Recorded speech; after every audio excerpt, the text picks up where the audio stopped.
Welcome to Ekely. My name is Zeenat and I am an art educator from Munch. Today I will take you through the property of where Edvard Munch lived for the remaining 28 years of his life. After 20 turbulent years abroad and a minor health setback in 1908 to 1909, Munch finally decided to return to Norway. And what was important for him was quiet time, beautiful nature, and also to draw inspiration from that nature.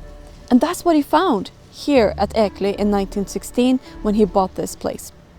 By secluding himself and living on the outskirts of Oslo, Edvard Munch developed somewhat of a rumor of being a hermit. But was he truly a hermit? Through his paintings, Edvard Munch also reinforces the idea of existential loneliness.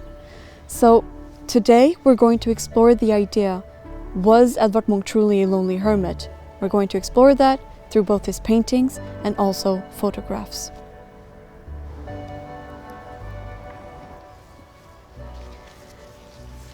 I want us to start in this garden where Edvard Munch would draw a lot of his inspiration from. We're standing among the fruit trees that Munch would paint. In the painting Apple Tree in the Garden from between 1932 and 1942, the apple tree actually takes center stage. It doesn't look like a regular apple tree. In fact, it looks like a proud peacock, a living creature. On top of this hill, there once stood a yellow Swiss-style villa where Munch once lived.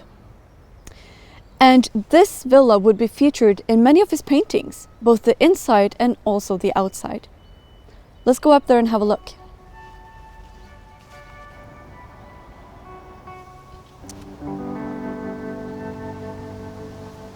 Right behind me is where the villa once stood. It was built in 1897, and unfortunately, because of it being in such a bad state, the municipality of Oslo decided to tear it down in 1960. And Munch's main focus when he lived here was to create art, not necessarily to take care of the building itself, and thus slowly but surely the condition of it worsened over time until it was being torn down in 1960. So, we're going to another space that existed at that time and still exists today, which is the arbor. The arbor is at the opposite side of where the villa would stand, and here we see the beauty that Edvard Munch would paint, the seasonal changes that he was so interested in. Munch painted the changes of the seasons and how that could be a setting for the human experiences. And that also included the arbor, where we're standing right now. In the painting called Arbor in Autumn, from between 1926 to 1930s, what we see is something different from what we see today.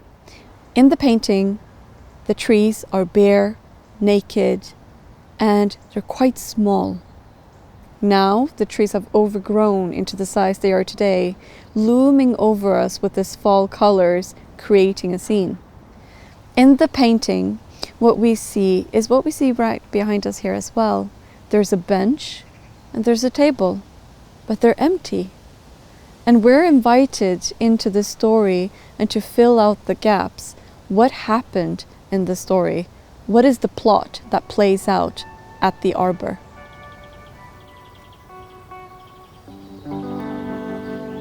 We see a similarity of setting in the painting called Flirting in the Park from 1942. But now the season has turned into spring. And here Munch plays with the perspective where we see a man and a woman in the foreground, and they're separated from the rest of the people, seemingly having a little flirt. So love is playing out a role here in this painting, but also this tells us how Munch was very interested and fascinated and inspired by the women who would visit him here during this time. Do you remember that myth that I mentioned earlier about Edvard Munch being a lonely hermit up at Ekely? Well, he would actually have people visit him here. He was actually surrounded by friends, but he was very selective about the people he would let into his home here. So he was very particular about how he spent his free time.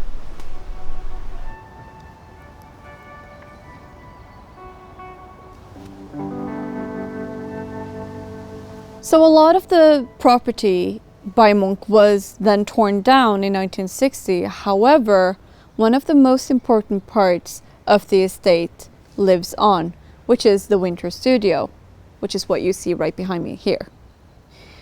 It was first drawn by Arnstein Arneberg, but it was completed by Henrik Bull in 1928. The winter studio was a stark opposite to the villa, with this Art Deco style and clean modern lines. It's most likely called the winter studio because when it was too cold for Edvard Munch to paint outside, he would paint inside here. And Munch would often paint outside in the open air studios, such as the one that we see here. And here we can actually see how Edvard Munch would paint and exhibit his paintings outside. One reason to why he did this was so he could study the colors and see if he could do any potential changes. Another reason to why he did this was, of course, to exhibit the paintings to his friends and the visitors who came here to see him. And also, Edvard Munch would often leave his paintings outside so they could be exposed to all kinds of wind and weather. And if he was satisfied with how the paintings looked after the damages, he would take them in again. Whether this was out of pure laziness or an actual method is still discussed till this day. Let's move inside of the studio.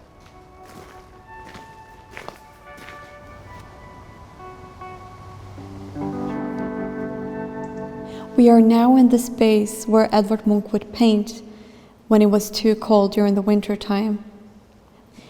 And in this space, we see this controlled daylight that is from the ceiling that is in this large and open space with this Art Deco elements. But I want to show you a photograph where we see Edvard Munch surrounded by his art. So, here we see Edvard Munch in his finest clothes and is sitting there looking at us while showcasing all of his art surrounding him. Edvard Munch was truly dedicated to his art.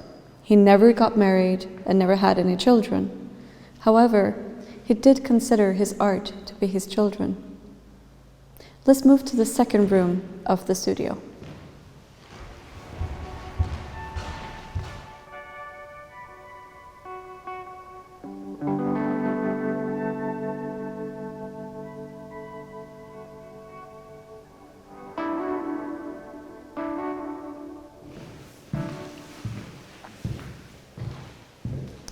We are now in room 2 of the winter studio, and what we see here is more indirect daylights, which opens up this room.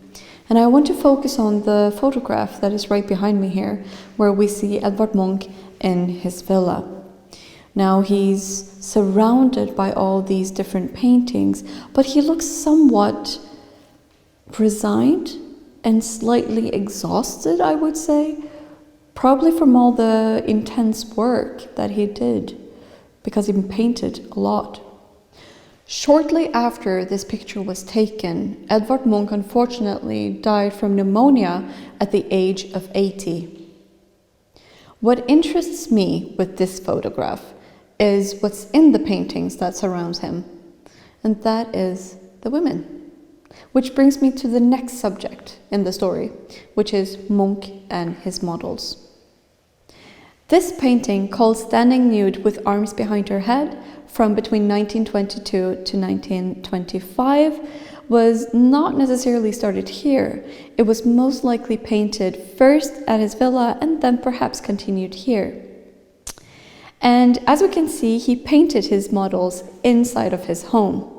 So here we can see that Edvard Munch uses his brushstrokes and pays close attention to the different light and colors and hues of her skin, turning from green to pink.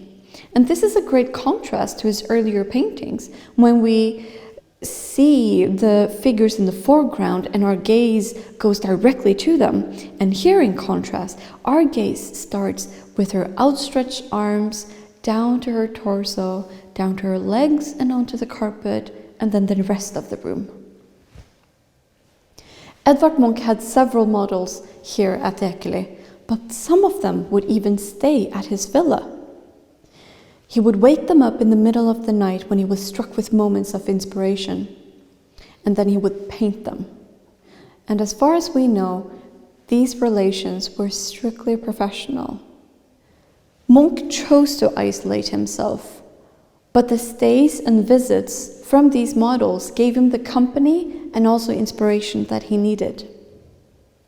The painting called The Artist and His Model from between 1919 and 1921 gives us perhaps an insight into a complicated relationship between the artist and his model. What I find interesting with this painting are the shadows in their faces. I mean, they can be interpreted as many different things. I interpret this as perhaps lustful, seductive, or even threatening. And why are they looking at us so directly? We have the model inside of the villa, and she's looking directly at us. And behind her, we have the artist who is looking at the model.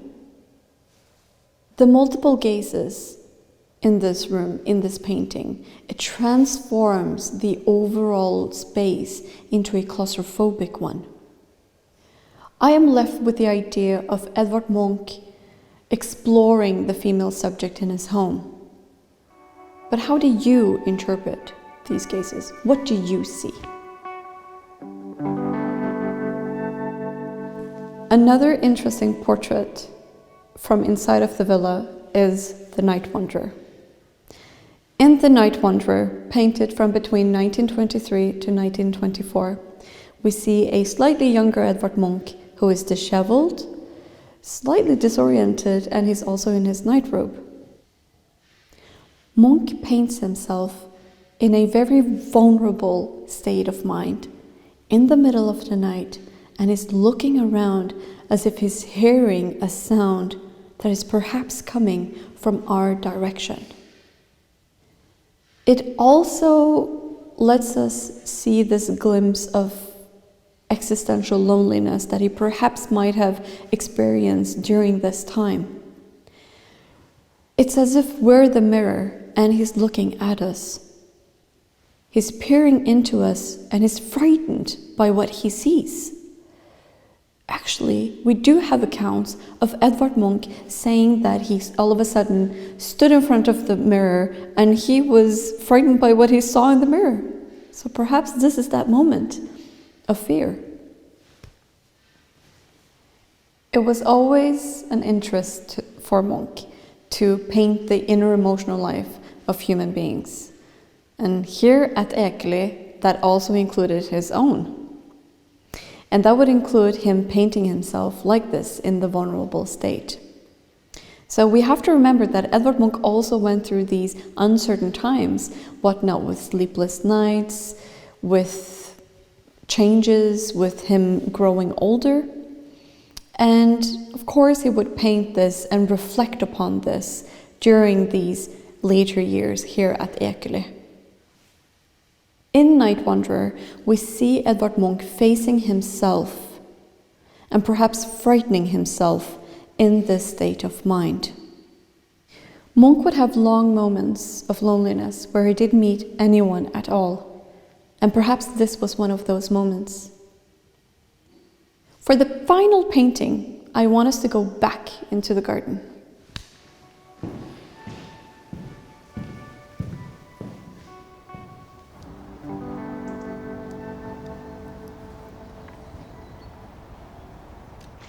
We are now back into the garden, and I still want to hold on to the idea of Munch during the night.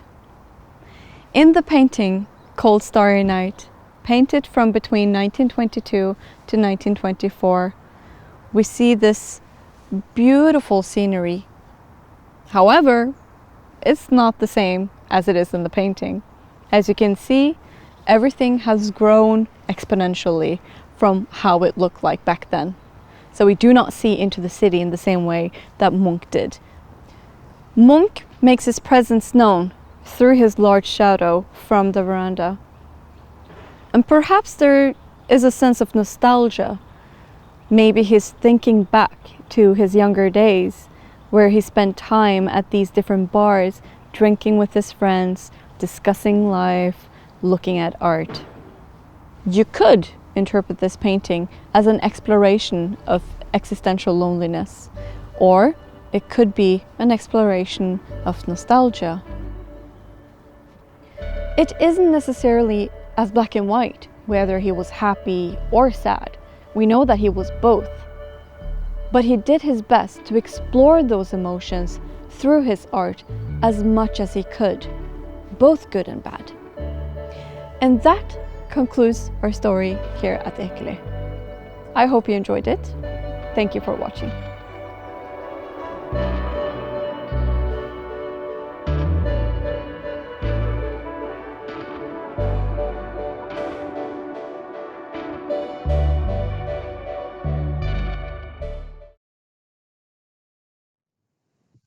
Hello everyone. I hope you enjoyed the video. I certainly enjoyed watching it in such a high quality compared to the earlier ones. My name is Zeenat. I've been here once before and I answered many of your questions. And today I've received many fascinating questions as well. So I thought that we would go through some of them, or all of them. Okay, so a question from Zana from United States asked, what kind of family life did Munch have as a child or young man? So this is a very interesting question, just because Edvard Munch he drew his inspiration from his childhood and what he did experience. So first of all, Edvard Munch was from a well-known middle-class family. People knew who his father was, who was a military doctor in Christiania in Oslo. And he was very busy, his father, a very pious man, very Christian, and he spent all of his time trying to heal the people of Christiania. But alas, tuberculosis had taken a hold of Christiania and took very many people, including Edvard Munch's mother, when he was 5 years old. And then later on, he would be home tutored by his aunt Karen, who's the great heroine of this whole story. She's the one who jumps in and who encourages Edvard Munch to paint. And she sees this artistic ability of Edvard Munch to, he was talented from a young age, and she saw that, and she was herself quite artistic and would make these small ornaments with photographs and small plants, and she would sell these to help the family's economy.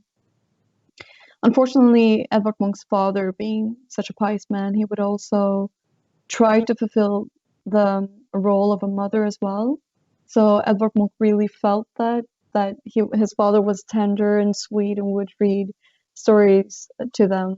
But on the other hand, he would also become very angry and discipline them. So that difference in warmth and coldness is something that he felt very much throughout his childhood.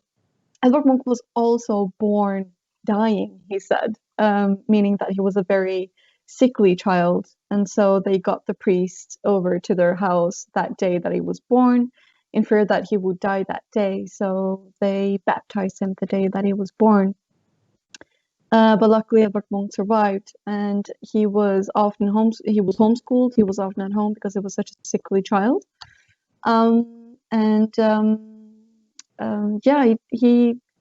He was a sensitive boy, often ill, had acute bronchitis.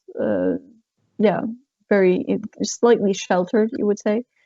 And at the age of 14, he lost his closest friend, who was his older sister, Sophie, which we see in The Sick Child, that he tries to work through this sorrow that he experiences, which also is something that affects Edvard Munch a lot throughout his life, that he tries to not decipher, but he tries to understand this feeling of sorrow, what it actually means.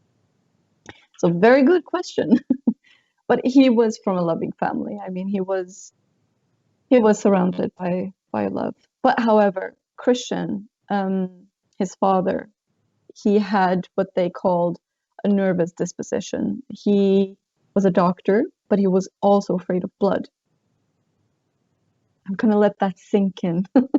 And both Laura, Edvard Munch's younger sister, and Edvard Munch inherited those traits. And unfortunately, Laura didn't go too well with. She ended up in mental institutions throughout her life. She didn't have the same possibilities as Edvard Munch.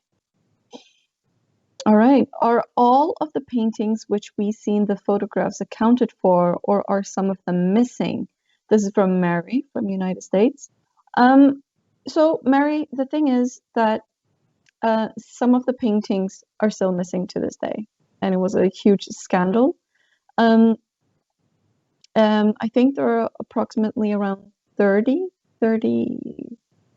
something paintings or artworks that are still missing to this day. And this is something that happened both during the time when Ekely, his studio, was used as the archiving area and for a place for the conservationists to map out the damages and what to do. And also during the time of the old Munch Museum. And we also have another collection. Many people don't know this, but we actually have 4 different collections. We do not have only the art of Edvard Munch, but the art of Edvard Munch it's the total of 28,000 art objects. So it's the biggest that we have. But another collection that we own is Rolf Stenersen, who was a good friend of Edvard Munch, who would buy a lot of his art.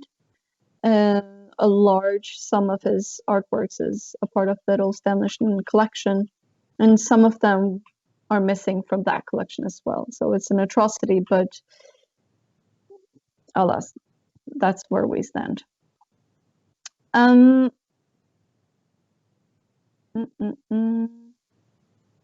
Oh, Emily writes, did you mention how much it would have cost to build his house and studio? Seems opulent for an artist. Yes, Emily, thank you for saying that. You see, many people think that Edvard Munch was a poor man, that he didn't have any money.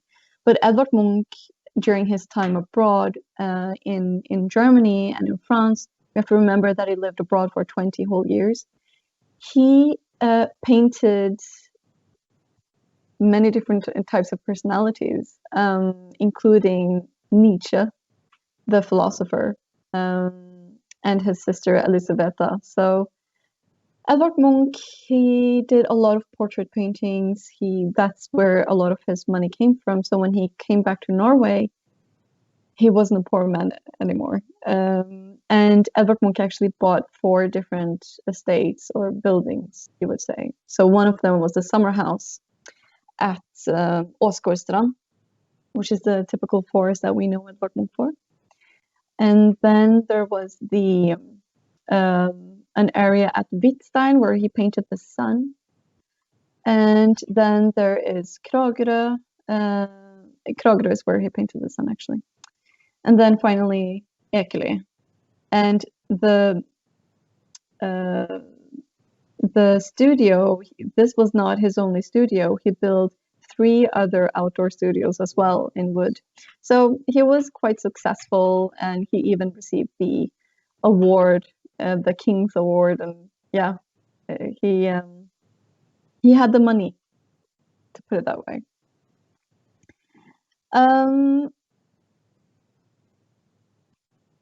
Oh, what medium did he use primarily? Did he try other media like oil, pen, and ink, etc.? This is from Roger. So yes, he did.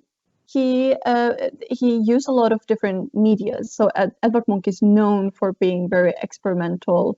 He wanted to experiment with the modern canvas. Sometimes he eliminated the canvas itself and replaced it with cardboard, which is what he did with the Scream, which is why Scream is so fragile today.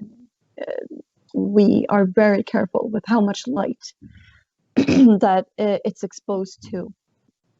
But Edvard Munch primarily stuck to oil.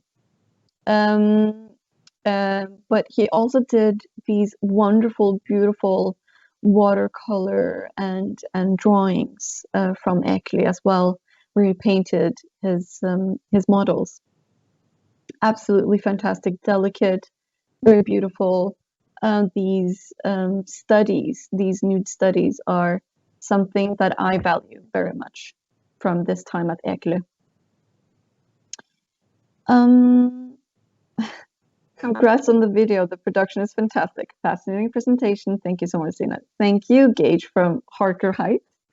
I appreciate it. I'm also very happy with the videos that we make here.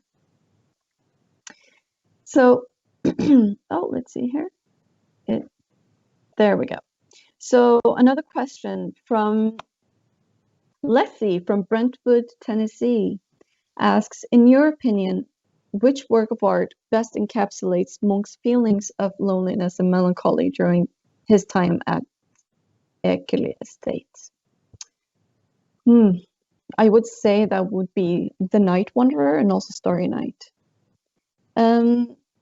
It's interesting to see him with these self-portraits that he paints of himself at Ekely, because he really explores and feels the sense of loneliness, and he tries to, it's not just that Edvard Munch tries to convey something that he's feeling, he's trying to distance himself from a feeling as well and then paint the emotion. So he crystallizes these moments of loneliness and sadness and melancholy in these paintings from Ekely, such as Starry Night. Yeah. Oh, not loneliness, but death, or finally accepting death in between the clock and the bed. There you can also see that dreadful acceptance of death, and it evokes a sense of loneliness in me when I see that in our exhibition halls when it's up. I always kind of walk past it because it strikes me in a different way. It hits me differently, to put it that way. Let's see here. Jane from Vancouver says, so lovely to see you again. Lovely to see you too. Or, well, I can't see you, but yeah.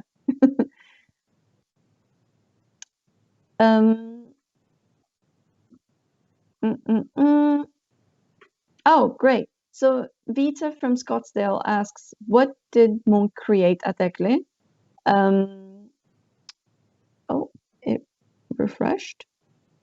Do we know which pieces he produced here, and did this location have a significance to his style? Yes and yes. So we do know what he painted at Ekely, because Edvard Munch didn't have to travel abroad to get that inspiration from nature. He got it from his garden, from his surroundings at Ekely. And if you walk around at Ekely, you can find these spots, you can find these places that he painted and that inspired him so much that he would paint them. And we also see it in his color palette. We see a lighter color palette, more playful. There's more, there's more light color and broad brushstrokes as well as some places. So Edvard Munch also enjoys playing with textures, which he plays with in, for example, thinning out the oil painting sometimes when he paints Ekely. When he paints the forest and he paints the view that he had here, you can see him thin out the painting and sometimes making it even thicker to play with winter, play with the seasons, so to speak. But there are many pieces from Ekely. I really encourage you to go to emunch.no. There you can see many of his paintings. Also, we have a photo database called photo.munkmuseet.no. There you can see many of his paintings from Ekely. You just need to type in Ekely, Munch, and you will see many of them there. So another question that I find interesting that I think is very important to talk about, I get this question a lot. This is from Haley from Stafford Township. Why was the villa demolished? A very controversial topic, I would say. We have to remember, I like to joke around and say that this is the time where before Norway found its oil. But in all seriousness, at this time in 1960s, when they decided to tear down the villa, what they found was that it would cost too much to take care of it, because the ground floor or the walls, the fundaments or the structure in itself of the villa was very much damaged. So they decided to be more practical. There were many Swiss-style villas in Oslo during this time that was torn down. So it's not just Edvard Munch's villa. However, what we do see is that there was this huge artist colony that grew here at Ekely. And I mean, there are still people living there now, very proud of the fact that they live at Munch's Ekely. There are around 100 houses for these artists, and it's a beautiful area to be in. It's such a artistic and open area. And so, yeah, they had to make space. Who would you say were Munch's greatest influencers? Oof, this is such a tough one, because Edvard Munch was inspired by a lot, by many different types of people. He was inspired by, we know that when Edvard Munch traveled to Paris in 1885, he was inspired by the Impressionists, by Manet. But we also do know that he was inspired by the post-Impressionists as well. And we do know that, yes, he was a huge part of the symbolist movement as well. And so he's like, sort of like a sponge. He takes everything, he picks everything up. He gets inspired by his surroundings, and he's such a modern type of character. I speak about him as if he's still alive. Well, he is very much so, in spirit. But he's such a modern character that he looks to his contemporaries, and he looks to how people paint during this time, and then kind of adapts that or tries that out. So that's why Edvard Munch's artistry throughout his life, you can see that he jumps from one style to another, and thus to experiment as much as possible. Let's see here. Can we visit the Ekely estate? What can we see there? This is from Greg from Burlington. So yes, you can visit Ekely. You will see his studio. The studio is a place where artists rent the space for every year, I think. They rent a space. And some summers, or this summer at least, we had it open for the Munch Museum so that we could have these family activity days during the weekdays, or during Sundays at least. And that was very much popular with the children. So this is something that you might see there.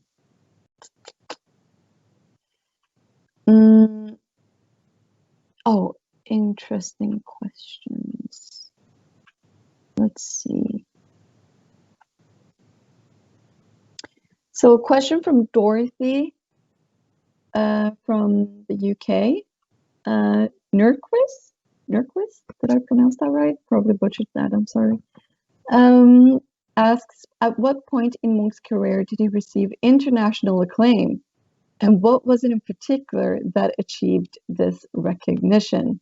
Dorothy from Wales, UK. All right. So that's a fantastic question. Thank you so much. So Edvard Munch was probably in his 30s when he finally got that fame that he wanted. And this was something that he achieved through his, one thing is his one of his first series called Liebe, in later life called The Freeze of Life. He traveled around with it, and he knew that people would react, because people did react really badly to the series, simply because of the way that he painted. And people would come and they would see it just because people talked about it, and not necessarily in a good way. But Edvard Munch knew that any publicity is good publicity. And after this, in Germany especially, he really grew. He traveled with this series, and he exhibited around in Dresden, in Berlin, in several places, and people would come and see this, and eventually people enjoyed it, which is fun. People enjoyed it. People became, once they kind of came over that shock, and they enjoyed it. What in particular was it that gave him that? That's really difficult to say, to be honest. That is difficult to say, because there were several things. One of them was his method, how he worked and how he kind of built up a myth of himself. Because Edvard Munch's myth, the way that he knew how he portrayed himself, great marketing skills. He knew how he portrayed himself, and he would work on the way that he did that, both through his paintings, through his self-portraits, how he portrayed himself, and also how he worked with people, how he talked with people, how he was in general around people. And he was seen as this enigmatic, quiet, melancholic guy who would smoke cigarettes, this bohemian. And yeah, it kind of, his reputation just grew, and people wanted to get to know him.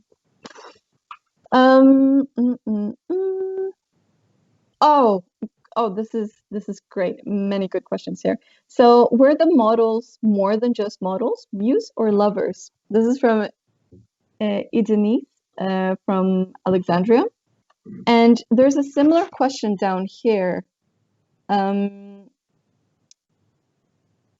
Yuna from Radnor. Did Munch ever have a female or male romantic companion? He had many female companions, and some of them were his models early on. One of them is Tulla Larsen. Tulla Larsen was a daughter of a wine merchant, and she had a small wealth. She wanted to get married. She was 30. I have to mention that. She was 30, and Edvard Munch was not interested in getting married at all. He was more preoccupied with his art. And so this relationship really went out of hand, to be quite honest. It didn't go well. And his friends had urged Edvard Munch to take Tulla away to Oslo, to the summer cabin, to calm her down, because she had allegedly tried to commit suicide. And so they were, having a good time until she mentioned marriage again, and they fought. And we don't know what happened, but someone fumbled with a gun, and Edvard Munch shot his finger. Interesting. And this was in 1902. And so he went to the hospital, got it fixed, luckily, but he was traumatized by this, from this. After that, I'm not sure if Edvard Munch had any romantic relationships with his models. I'm not sure. It's very difficult to say. But earlier on, he would be inspired from the people that he was in, or the women that he was in love with. For example, Millie Taulo from early on in A Summer Night, The Voice, for example. You can see someone who kind of resembles her. Very interesting that most of his love interests had red hair. He had a type. So yeah, later on, these models were just muses. They were just models, and he had a lot of respect for them. He paid them. He paid them a lot, and they would stay at his house, and he would wake them up at all crazy times of the day to paint. And yeah, it was good companionship, I would say. I think he enjoyed the breath of fresh air from these young models that he saw and modern women that were around him. Oh, Thomas from Boston asks, what impact did the Nazi invasion and occupation of Norway have on Munch? I love the way that you formulated that question, the way that you said that, because it affected him very much, I would say. It's what led him to bequeath all of his art to the municipality of Oslo. This was the decisive moment when the occupation happened in 1940. Edvard Munch knew, I have to do something, because his children, as he called them, he considered his art to be his children, were in danger, because you had two types of people. You had one who said the art of Edvard Munch is degenerate art because it makes people become morally corrupt people from what he paints. It doesn't help people become better. And what they did with this kind of art was usually to burn it. And Edvard Munch was terrified that this would happen, so he knew that he had to make sure that someone could take care of his art after he passed away, which leads up to his will in 1940. Someone says that that Edvard Munch was angered, very much angered, but also afraid of what they might do to him, like make an example out of him, considering that he was such a prominent figure in the art scene in Norway. And he kept to himself. He really did keep to himself. He didn't want to make a buzz or create an ordeal of any kind to protect himself and his own. But he did say that it gave him great incentive to continue to paint because of these the planes above his place at Ekely. Another story is that there was a bomb on the one side of Ekely, or far away, which made his windows explode. So there was glass everywhere at his winter studio. And so Edvard Munch would still get up and paint, because he did this till his dying day. And so he painted, he got pneumonia, and then he passed away. So that's also sort of like a direct correlation to that. Let's see. Any other questions?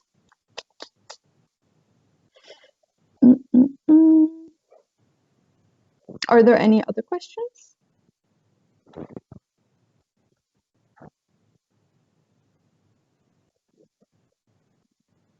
No? All right. I think that's it then. If you don't have any more questions, I just want to say thank you so much for your time and for enjoying this art break, and that you followed the video and that you came back, for those of you who were here last time as well. And I hope to see you again soon. So thank you very much, and